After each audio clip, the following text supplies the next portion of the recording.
Cạo không đâu cũng đâu bác sĩ đó. Đi đến cho bác tôi lại con đó. Ini dia orang kan yang dalam cakap penjahat yang sesuai sama aja. Cerita balik sama orang. Baik kok. Ada contoh kira. Itu dari awal itu kan dari kasih. Kalau setelah mabuk apa kaki dia? Betul saya percaya. Adik okey, cakap abang okey. Ini letak saya bah itu kan apa makan. Tak ada. Aku dengar dia duk kira-kira duit. Ini berapa kilo, ini berapa ringgit. Aku dengar itu. Ini macam duit tak ya? Ini berapa kilo, berapa ringgit? Business minded dia. Dalam laut pun dia masih kira bisnes tu. Tapi kau boleh rekrut. Kau boleh rekrut ini orang ada banyak ikan. Nanti next time kau boleh rekrut itu mai. Rekrut.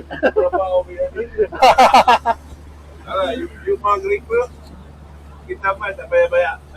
Dapat semua ya. Masak tak? Kau keluar dulu kami dapat 2 orang masak ini. Okey, siapa? Aku charge. Ini kemarin saya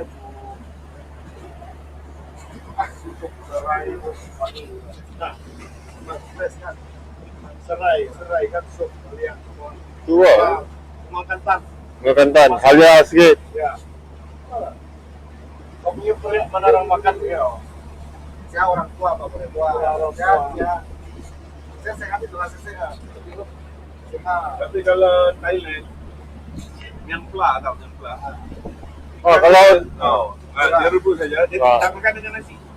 Ada sayur, salad, sangat. Suhun, kan. Lepas tu ada lah ginger sikit. Okay, you ambil isi ikan, bubur suhun, kan. Bubur cabai apa semua, you wrap, kan. Lepas tu celup dengan Thai sauce. Allah weh.